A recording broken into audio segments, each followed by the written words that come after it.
નમસ્કાર વિદ્યાર્થી મિત્રો, છેલ્લે આપણે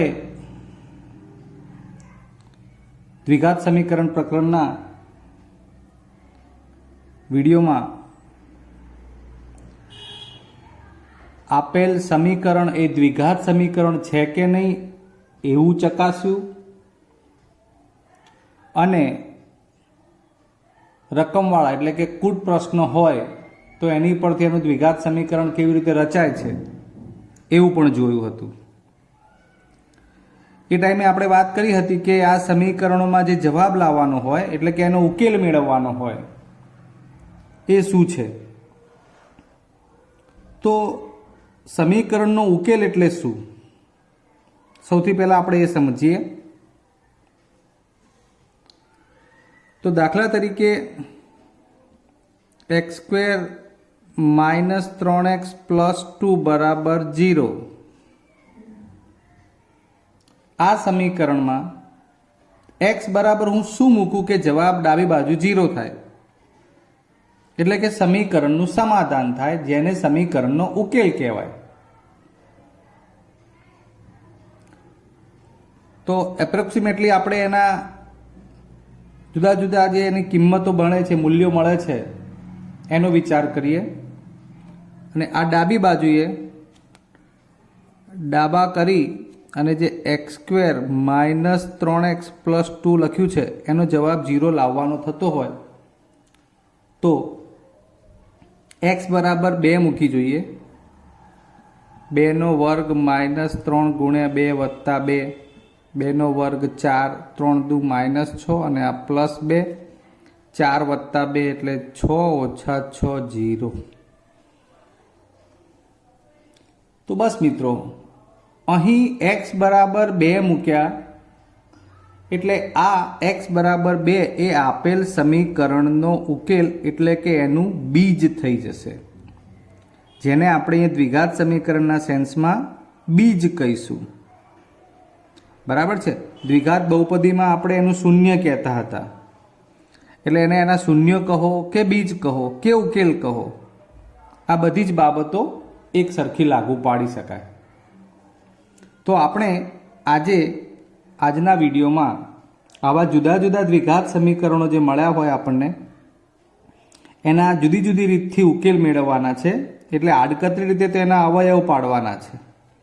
એટલે એ ટોપિક જે છે આપનો એ આપણે એવો કહી શકીએ કે અવયવીકરણ વડે દ્વિઘાત સમીકરણનો ઉકેલ મેળવવો કે એના બીજ મેળવવા। બરાબર છે। તો એ પણ જાણી લઈએ કે આપણે દ્વિઘાત સમીકરણને કેટલા મહત્તમ બીજ મળી શકે। તો એક વાત ધ્યાનમાં બરોબર લેજો કે દ્વિઘાત સમીકરણને મહત્તમ 2 બીજ મળે, 2 ઉકેલ હોય। એનો મતલબ કે એક ઉકેલ પણ હોય ને ઉકેલ ના હોય એવું પણ બને।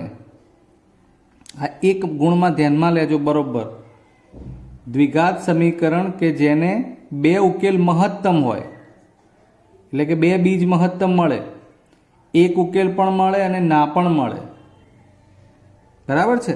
એટલે એ રીતે એનો જવાબ આપણે વિચારી શકાય કે આપેલ સમીકરણ માટે શું સત્ય છે, 2 ઉકેલ મળે, એક ઉકેલ મળે, એક પણ ઉકેલ ના મળે, 2 થી વધુ ઉકેલ મળે, આવા બધા અલગ અલગ એક ગુણના પ્રશ્નો બનતા હોય તો ત્યાં તમારે ધ્યાન રાખવાનું છે। તો આપણે આજે સ્વાધ્યાયમાં તમારા જે આપેલા છે એ 4.2 સ્વાધ્યાયના પ્રશ્નો ઉકેલીએ, જેમાં તમને અવયવીકરણથી ઉકેલ મેળવવાનું કહ્યું છે। પહેલો પ્રશ્ન,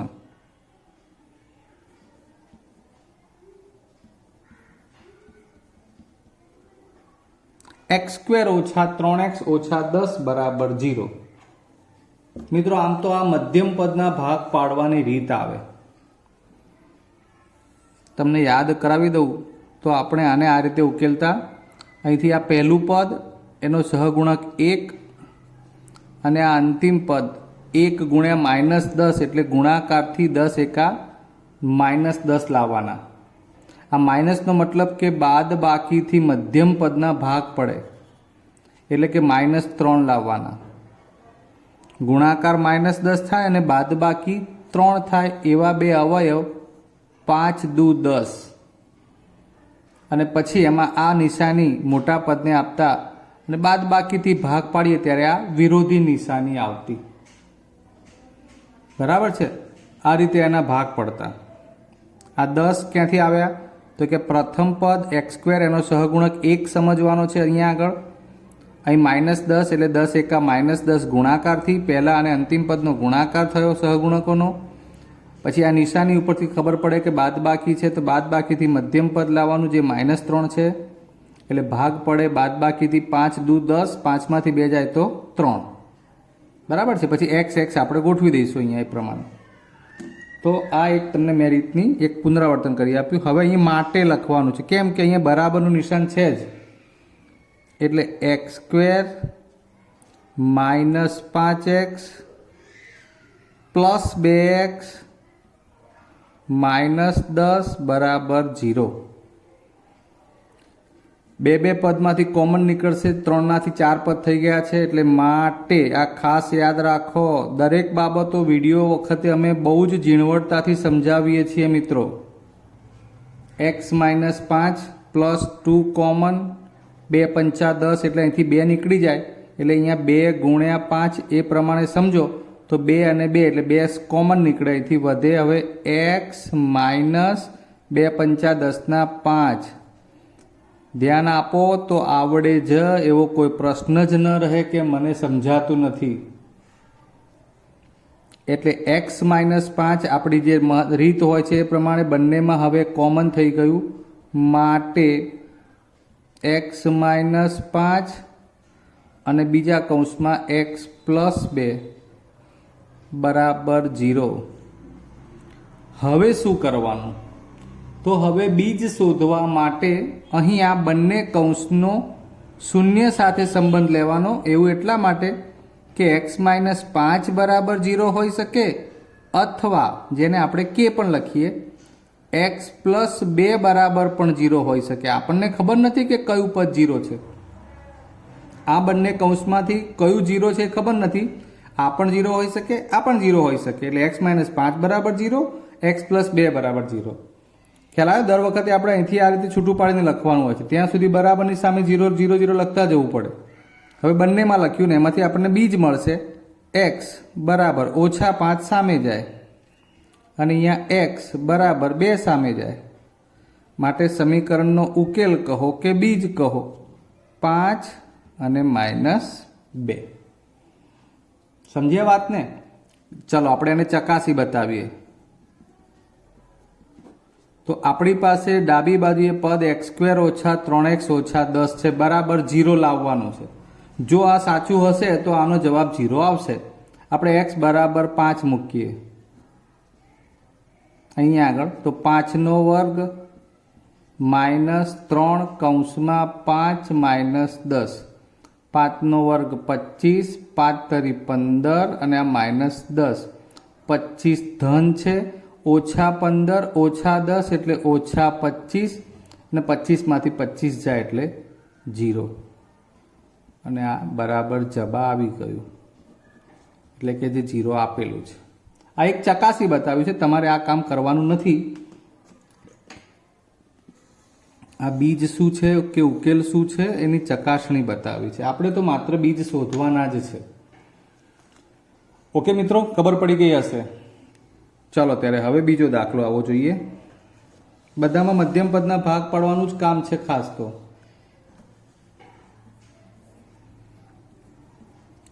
2x² + x -6 બરાબર 0। ચાલો થઈ જાવ તૈયાર। હવે ગુણાકારથી કેટલા લાવવાના? 2 ગુણ્યા -6 એટલે -12 ગુણાકારથી કેટલા? -12 અને આ માઇનસની નિશાની છે એટલે બાદ બાકીથી 1 જે પ્લસ છે આવડે એવું છે 4 તરી 12 માટે 2x² પ્લસ, તો અહીં નિશાની, આ નિશાની હંમેશા મોટા પદને જ આવે અને બાદ બાકી છે એટલે વિરોધી નિશાની, plus 4x minus 3x minus 6 બરાબર 0. મિત્રો એકી એક બાબતો આપણે ઝીણવટતાપૂર્વક ચર્ચા કરીએ છીએ. ખાસ એટલા માટે કહું છું કે ધોરણ 10માં તમે જ્યારે ઓન બોર્ડ સિવાય વિડીયોથી ભણતા હોવ છો ત્યારે તમારા મગજમાં કોઈ એવી મેન્ટાલિટી ન હોવી જોઈએ કે શિક્ષક સામે જ હોય, દેખાતા હોય. આપણું કામ અહીંયા ભણવા ઉપર જ હોવું જોઈએ ફોકસિંગ, એટલે ક્યાં શું બોલાય છે, શું લખાય છે એ જ તમારે જોવાનું હોય અને એ જ સમજવાનું હોય. 2x² પ્લસ x માઇનસ 6 બરાબર 0. એના ભાગ પડી ગયા 4 અને માઇનસ 3. ચલો સામાન્ય નીકળે 2x અને 4x એટલે 2 દુ 4 એટલે 2 કોમન નીકળે. x² અને x માંથી x પણ નીકળે, અહીંથી x વધે. આ બેમાંથી કોમન કાઢ્યું, અહીંથી x² અને 2 એમાંથી 2 નીકળી ગયા. x ની 2 ઘાત એટલે 2 વખતમાંથી 1 વખત x નીકળી ગયા, વધે એક વાર એટલે વધે x. પછી આ પ્લસ 2 દુ 4, 4ના જે અવયવ છે એમાં 2 ગુણ્યા 2 હોય, એમાંથી 1 2 નીકળી ગયા, x પણ નીકળી ગયા એટલે વધ્યા કેટલા 2. હવે આ માઇનસ ફરજિયાત લેવાનું છે. હવે અહીંયા જુઓ તો 3 દુ 6 એટલે આ 3 અને આ 3, 6ના અવયવમાંથી 3 એટલે 3 કોમન નીકળે, તરત કૌંસ. અહીંથી વધ્યા શું x. આ માઇનસ કોમન કાઢ્યું છે એટલે ખાસ ધ્યાન લેવાનું છે કે એના હિસાબે આ નિશાની બદલાશે.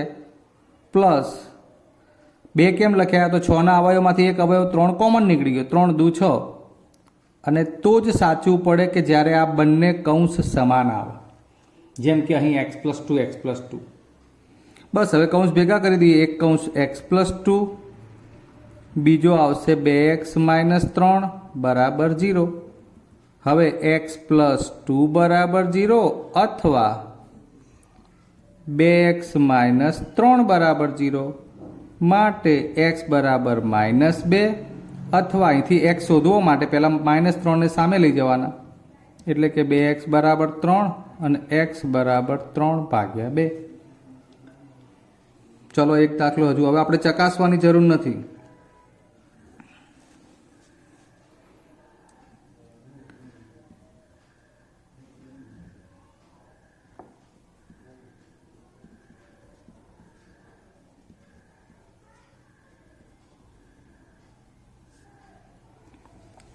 √2x² પ્લસ 7x પ્લસ 5√2 બરાબર 0. પ્રથમ વાર જોઈને તમને એમ થાય કે આ દ્વિઘાત સમીકરણ ને રૂટ ને આ બધું શું છે. કોઈ ગભરાવાની જરૂર નથી મિત્રો. આ 5√2 વાસ્તવિક સંખ્યા છે, √2 પણ વાસ્તવિક સંખ્યા છે. જે મેં તમને શીખવાડ્યું છે કે ગુણાકારથી આટલું ને એ હવે તમને ઉપયોગી થઈ પડશે. જેમ કે અહીં આપણે ચર્ચા કરી લઈએ તો પહેલા ગુણાકાર કોનો કોનો, √2 ગુણ્યા 5√2 નો.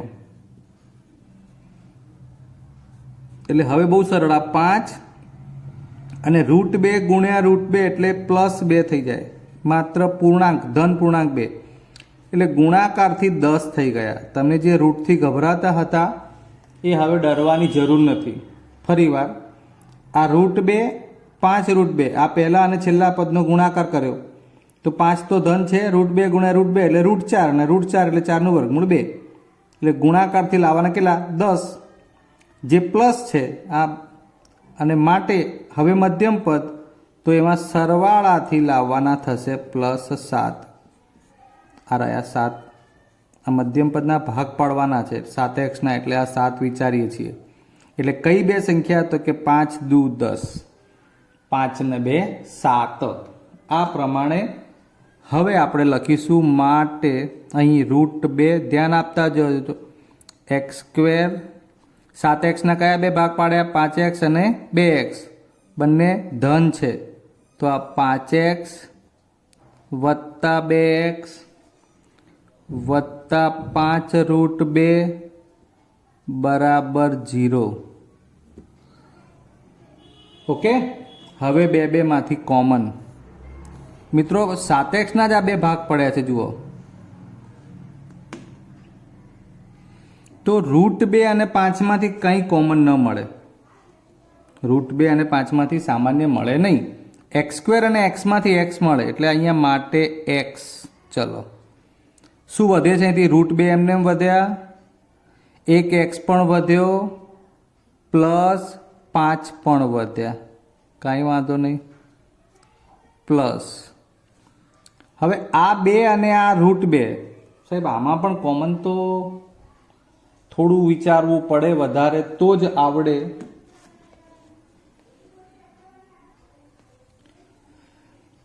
એક વાત ધ્યાનમાં લો મિત્રો, જેમ અહીંયા આપણે આ √2 જેમ 2 કર્યા એમ અહીં તમારે આ 2 માટે એવું વિચારવું પડે કે આના જે અવયવ છે ને એ √2 ગુણ્યા √2 હોય. કેમ આવું વિચારવું પડે છે? એનું કારણ છે, આ બગડો એટલે 2 વખત √2 ગુણ્યા √2 હોય એટલે √4 ને √4 એટલે 2. એવું એટલા માટે વિચારવાનું કે અહીં 5 √2 માં √2 છે એટલે કોમન શું નીકળે એ મહત્વનું છે. એટલે આ √2 અને અહીંથી આ 2 વખત √2 છે એમાંનું એક √, એટલે આ √2 કોમન નીકળ્યું. હવે કૌંસ એટલે બગડો નથી વધ્યો, આ બગડાના જે 2 ભાગ પડી ગયા છે આ √2 ગુણ્યા √2 એમાંથી એક √2 નીકળી ગયું એટલે બીજી વખતે આ √2 વધ્યું અને આ x વધ્યું. સમજ્યા? ખાસ ધ્યાનમાં લેજો. પ્લસ આ √2 એટલે 5 વધ્યા. મિત્રો આ જે કંઈ બોલ્યો છું હું એ સંભળાય તમને, એનું ચિત્રાત્મક મેં રજૂઆત પણ એ કરી હોય છે. ના સમજાય તો ફરી વાર પાછું તમારે રિવર્સ કરવાનું. એટલે જુઓ √2x પ્લસ 5 કોમન નીકળી ગયા એટલે કે બંનેમાં સમાન આવી ગયા એટલે એક કૌંસ થઈ જાય √2x પ્લસ 5 અને બીજામાં આ વધેલા પદો x પ્લસ √2 બરાબર 0. હવે છૂટું જ કરવાનું છે. ધ્યાન આપજો, નિશાની નથી, અહીંયા ગુણાકારનો સંબંધ છે આ બંને કૌંસ વચ્ચે. અહીંયા પ્લસ હતું કેમ કે આ નિશાની પ્રમાણે જઈએ છીએ આપણે. અહીં બધા છૂટા છૂટા પદો છે. આ અહીં 2 પદ થઈ ગયા, આ 4 હતા, અત્યારે આ 2 કહેવાય ને હવે આ બંને ગુણાકારમાં કહેવાય. આ 2 ખરા પણ અહીં પ્લસ માઇનસથી છૂટા પડેલા હોય.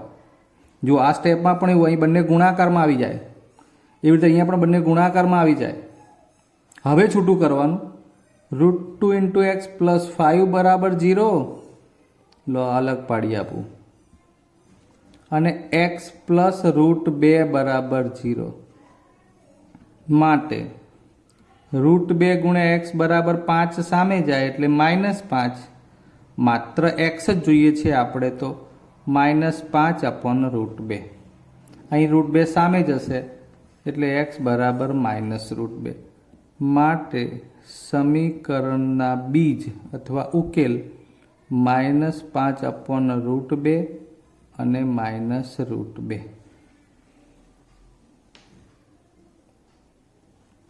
હવે આગળ બીજો એક દાખલો જોઈએ.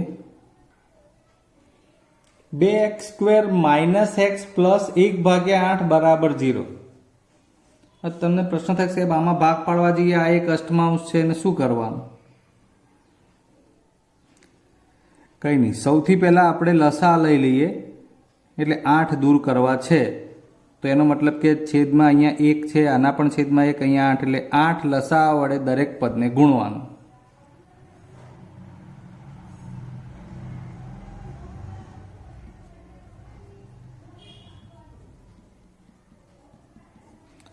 આઠ વડે બંને બાજુ ગુણતા ગુણીએ.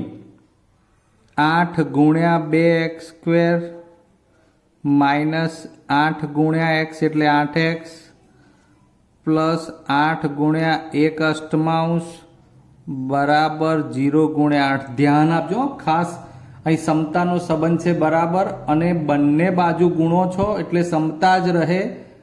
માટે અહીં 0 ગુણ્યા 8 તો 0 જ થાય છે અને આડકતરી રીતે તમને આ 8 ઉડી જાય છે એટલે અહીંયા 8 દુ 16x² બને -8x પ્લસ 1. આ થઈ ગયું તમારું આ સમીકરણ. બરાબર છે. આમાં પણ ભાગ પાડીશું અથવા 16 એકા 16 અને ચોખ્ખું 16, 4 ને 4 8 એ પ્રમાણે આના અવયવ પડી જાય. તો આપણે હવે ડાયરેક્ટ લઈએ 16x². 8x આ 4x બે વાર આ 4 અને આ 4 વત્તા 1. હવે આ બે માંથી સામાન્ય નીકળે 4x કોમન, અહીંથી ચોખ્ખું 16 એટલે 4x માઇનસ આખા 4x કોમન નીકળી ગયા એટલે 1 અને માઇનસ અહીં 4 અને 1 માંથી કશું કોમન નહીં નીકળે એટલે 1 ફરજિયાત લખવો પડે. આ બધું ધ્યાનમાં લેવાનું જે કંઈ બોલાય. અહીં માઇનસ નિશાની ફરજિયાત લખી, 4x અને 1 માંથી કોમન ના નીકળ્યા એટલે અહીંયા 4x આ પ્લસનું માઇનસ થઈ ગયું અને માટે હવે આ બે કૌંસ સમાન આવે. 4x માઇનસ 1 ફરી 4x ઓછા 1 અને માટે હવે છૂટું કરીએ એટલે 4x માઇનસ 1 બરાબર 0 અથવા 4x માઇનસ 1 બરાબર 0. 4x બરાબર 1, x બરાબર 1 ભાગ્યા 4, 4x બરાબર 1. સમીકરણના બીજ અથવા ઉકેલ થઈ ગયો 1/4. 1/4 બંને સરખા બીજ છે, આપણે બંને લખવાના. પાંચમો દાખલો 100x² માઇનસ 20x પ્લસ 1 બરાબર 0. આમાં ખૂબ ઝડપથી અવયવ વિચારી શકાય એવું છે. હવે 100 એકા 100 સરવાળો છે, 20 લાવવાના છે, મતલબ કે ગુણાકાર કેટલો લાવવાનો 100, 10 દાન 100, 10 ને 10 20 એટલે 20x ના અવયવ પડી જશે. માટે 100x², આ માઇનસ છે એટલે 10 બે વાર એટલે 10x એવા ભાગ પ્લસ 1 બરાબર 0. આ ખાસ ધ્યાનમાં લઈ લેવું. આ માઇનસ 20x ના ભાગ પડી ગયા 10 અને 10 20. હું જે બોલું છું એની પર ઇન્ડિકેશન આપું છું, ધ્યાન આપવાનું. 100 અને 10 માંથી 10 કોમન નીકળે, x² અને x માંથી x કોમન નીકળે, તરત કૌંસ. અહીંથી શું વધશે? 100 માંથી 10 એટલે 10 ગુણ્યા 10 એટલે 10 વધશે, તો આ 10x માઇનસ 10 તો અહીં નીકળી ગયા, x પણ નીકળી ગયા એટલે શું વધશે? 1 જ. પછી આ માઇનસ શું નીકળે? કોમન કશું ના નીકળે તો 1, કારણ કે 10x છે ને અહીં 1 છે એટલે ફરી પાછું આ 10x. આ માઇનસના હિસાબે આ નિશાની બદલાશે. આ માઇનસ 1 બરાબર 0. દર વખતે આપણે ચર્ચા કરીએ છીએ આવી ઝીણી ઝીણી. એક કૌંસ બની ગયો 10x માઇનસ 1, ફરી પાછો બીજો કૌંસ થઈ ગયો 10x માઇનસ 1. બે એક સરખા કૌંસ આવે એટલે પદાવલી ત્રિપદી પૂર્ણ વર્ગ હોય, આ પણ ધ્યાનમાં લેવું. હવે આપણે અથવા કરીને આપવાનું છે. અહીંયા કે લખીએ, જુદી જુદી રીતે લખાય એ પણ હું તમને બતાવું જ છું. માટે 10x બરાબર 1 અને x બરાબર 1 ભાગ્યા 10. અહીંયા પણ હવે 10x બરાબર ઓછા 1 સામે જાય એટલે 1 અને x બરાબર 1 ભાગ્યા 10. સમીકરણના બીજ અથવા ઉકેલ 1 ભાગ્યા 10, 1 ભાગ્યા 10.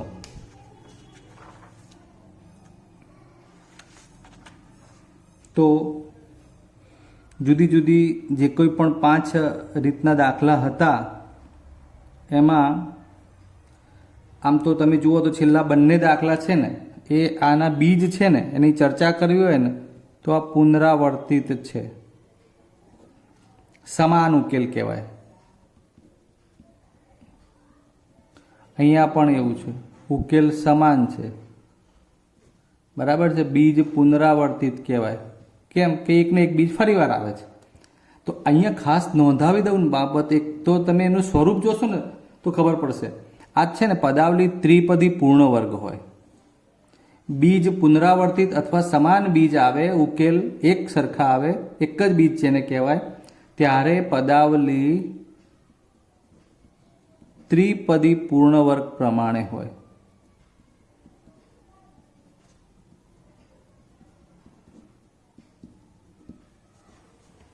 તો આની જોડે જોડે હું તમને એક બીજો દાખલો બતાવી દઉં કે જેમાં બીજ વિરોધી આવતા હોય. ચલો, આમ તો એક્સ્ટ્રા દાખલામાં જ છે આ. દાખલા તરીકે એક્સ્ટ્રામાં આપણે એક દાખલો લઈએ, 4x² માઇનસ 25 બરાબર 0. ધ્યાન આપજો. તો 4x² ઓછા 25 બરાબર 0 આ દાખલામાં આના અવયવ પાડીએ તો અહીંયા શું બને 2x માઇનસ 5 2x પ્લસ 5. કદાચ તમને આમાં ડિટેલમાં સમજાવી દઉં, હમણાં હાલ વર્ગ કરીને બતાવું. તો અહીંયા 2x whole square minus 5 whole square એટલે બંને પૂર્ણ વર્ગોના તફાવતના અવયવ થઈ જાય 2x માઇનસ 5 અને એકવાર 2x પ્લસ 5. અને માટે અહીંયા 2x માઇનસ 5 બરાબર 0 કે 2x પ્લસ 5 બરાબર 0 એમ અલગ પાડીએ એટલે 2x બરાબર 5 અને x બરાબર 5 ભાગ્યા 2. એ રીતે અહીંયા 2x બરાબર માઇનસ 5 x બરાબર માઇનસ 5 ભાગ્યા 2. ફોકસ કરો બીજ ઉપર. આ બંને બીજ જે છે એક ધન છે ને એક ઋણ છે. કયા કયા? તો ધન 5/2 ઋણ 5/2. બીજ કેવા છે? વિરોધી છે. બીજ કેવા મળ્યા? વિરોધી. તો વિરોધી બીજ મળે ત્યારે પણ એક બાબત ચોક્કસ છે. અહીં એની રકમ જોશો ને તમે તો હતી શું? 4x² minus 25. એમાં આ છે ax², આ છે c, તો વચ્ચે વધ્યું શું? bx વાળું પદ. 4x² ઓછા 25 આ પ્રકારની રકમ આપણે ઉપર જોઈ, જેમાં બીજ આપણને આ 5/2 માઇનસ 5/2 વિરોધી મળ્યા. આ રહી રકમ, એને મેં અલગથી સમજાવવા લીધી છે. તો કયું પદ નથી? તો કે x વાળું. x વાળું પદ ના હોય એનો મતલબ શું કરી શકાય? કે અહીંયા x નો સહગુણક 0 છે. તો x નો સહગુણક 0 હોય ત્યારે એ પદાવલીમાં 4x² ઓછા 25 એ પ્રમાણે અહીંયા મધ્યમ પદ નથી, એટલે તફાવતના અવયવ પડે છે, માટે બે વિરોધી બીજ મળે છે. એટલે વિરોધી બીજ મળતા હોય ને ત્યારે આપણે એવું કહી શકીએ કે x નો સહગુણક બરાબર 0 હોય, એટલે કે b બરાબર 0 હોય. 1 માર્ક્સ માટે જોડે જોડે યાદ રાખી લેજો. ફરીવાર હજુ આપણે પુસ્તક સિવાયના દાખલા અવયવીકરણમાં કેવી રીતે એના બીજ મળે એ આવતા લેક્ચરમાં લેવાના છીએ. હજુ તમને એક ઉદાહરણ સમજાવી દઉં. ચલો, પુસ્તકનું એ સારું ઉદાહરણ છે 5 નંબરનું, કારણ કે એમાં ભાગ પાડવામાં તમને થોડીક તકલીફ પડી શકે, જેનું આપણે સોલ્યુશન આપી દઈએ તમને.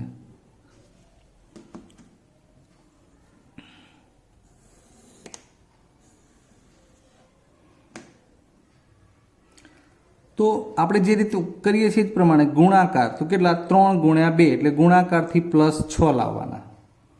હવે અહીં જુઓ, સરવાળો છે, તો સરવાળાથી 2√6 લાવવાના. લો, તો આ બાબત અહીં એટલા માટે ઉપયોગી બને તમારા માટે કે રૂટમાં તમારે ભાગ સેટ કરવાના છે. બહુ જ ઇઝી. ધ્યાન આપજો ફરીવાર. આ 3 ગુણ્યા 2 એટલે ગુણાકારથી 6 નક્કી કરવાના હતા. સરવાળો છે એટલે સરવાળાના નિશાનના હિસાબે 2√6 લાવવાના છે. તો આડકતરી રીતે 6 ના અવયવ તો આપણે શું વિચારતા હોય દર વખતે? 6 એકા 6, 3 દુ 6. આપણને એ ખબર નથી કે 6 ના અવયવ 6 એટલે 2 વખતે √6 ગુણ્યા √6 થાય. આ 10મા ધોરણમાં તમારે આટલું થોડુંક નવું વધે છે કામ. એટલે આ √6 ના અવયવ થઈ ગયા. એક વખત √6 અને બીજી વખત √6, એટલે આ √6 વત્તા ફરી √6 એટલે 2 ટાઈમ્સ √6 થઈ જશે સરવાળાથી. ખ્યાલ આવી ગયો? એટલે 2√6 ના ભાગ 1√6 એટલા માટે પડે છે. તો અહીંયા હવે આ માટે 3x², આ જે એક ભાગ પડે એમાંથી 1√6 એ -√6 ઇન્ટુ x, ફરી પાછું બીજું -√6 into x plus 2 is equal to 0.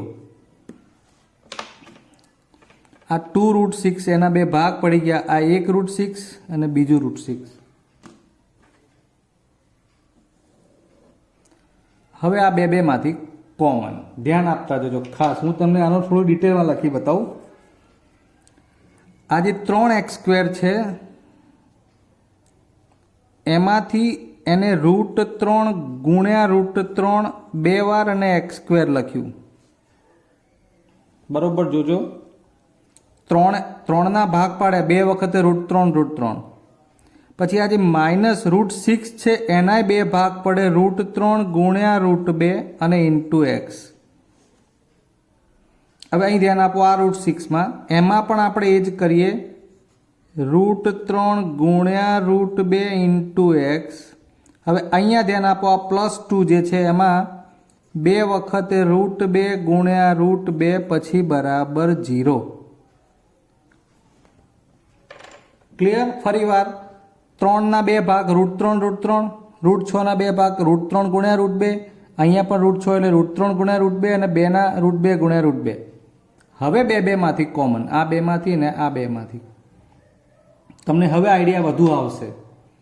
સામાન્ય કાઢવા જાવ તો શું મળે છે જુઓ, અહીંથી એક વખતે આ √3 અને √3 અને એક્સ અને એક્સ, એટલે અહીં √3 અને એક્સ આટલું સામાન્ય મળે.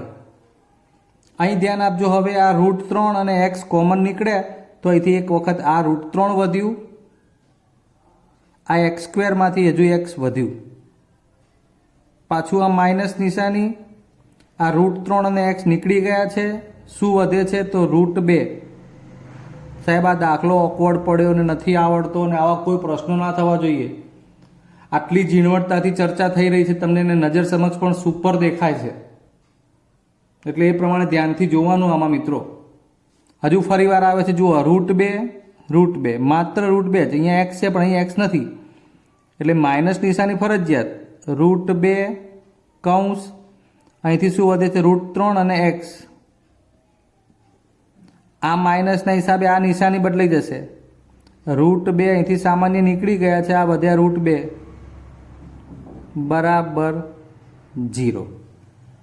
આડકતરી રીતે તમને જે બે કૌંસ સમાન જોઈએ છે આ જ મળી ગયા. જો √3x - √2, √3x - √2. એટલે હવે આ √3x - √2 એક કૌંસ, બીજો કૌંસ √3x - √2. ચલો આ બંને ગુણાકાર સ્વરૂપમાં કૌંસ. આ પદ ખાસ લખેલું જોઈએ, આ ખાસ લખેલું જોઈએ, અવયવો વાળું. છૂટું કરી દઈએ, √3x - √2 બરાબર 0 અથવા √3x - √2 બરાબર 0. √3x બરાબર √2, x બરાબર √2 ભાગ્યા √3, જેને આખા કૌંસમાં આવી રીતે રૂટમાં લખાય. અહીંયા પણ એ જ રીતે √3x બરાબર √2, x બરાબર √2 અપોન √3 અને એને પણ આખા વર્ગમૂળમાં. સમીકરણનો ઉકેલ થઈ ગયા √2/3 અને અગેન √2/3. તો આજે આપણે આજના વિડીયોમાં અવયવીકરણથી બીજ શોધવાનું શીખ્યા છીએ. હજુ આગળ અઘરા દાખલા આમાં આવતા વિડીયોમાં લઈશું. આશા કરું કે આ બધા જ દાખલા તમે બહુ સરસ રીતે જોયા હશે. હવે આ દાખલા એક વખત તમારે વિડીયો આખો જોવાનો હોય, પછી ફરીવાર જુઓ ત્યારે એને જોતા જવાનું અને દાખલો ગણતા જવાનું હોય, ત્યારે તમને આ વસ્તુ આવડે. બરાબર છે? ડિસ્ક્રિપ્શનમાં દાખલા મૂકવામાં આવ્યા હોય એ તમારે ખાસ દર વખત કહું છું એ પ્રમાણે ચેક કરવાનું અને એમાંથી જેટલા દાખલા એક્સ્ટ્રા આપ્યા હોય એ ગણવાના, અથવા તમારા કોઈ સામયિક હોય એક્સ્ટ્રા પ્રેક્ટિસ વર્ક કે અન્ય પ્રકારનું કોઈ મટીરિયલ, એમાંથી તમારે એક્સ્ટ્રા દાખલા તો ગણવા જ પડે. કારણ કે એવું જરૂર નથી કે બોર્ડમાં આમાંથી જ ફિક્સ દાખલા પૂછાય, આના જેવા જ પૂછાય, આ ના પૂછાય. બરાબર છે? આ બાબત મારે વારે ઘડીએ કહેવાની નથી હોતી, છતાંય તમને કહેવી પડે છે. વિદ્યાર્થીઓ છો, ભૂલી જાઓ એટલા માટે. ક્લિયર? ચાલો ત્યારે આવતી વખતે મળીશું, ત્યાં સુધી રજા લઈએ. જય હિન્દ.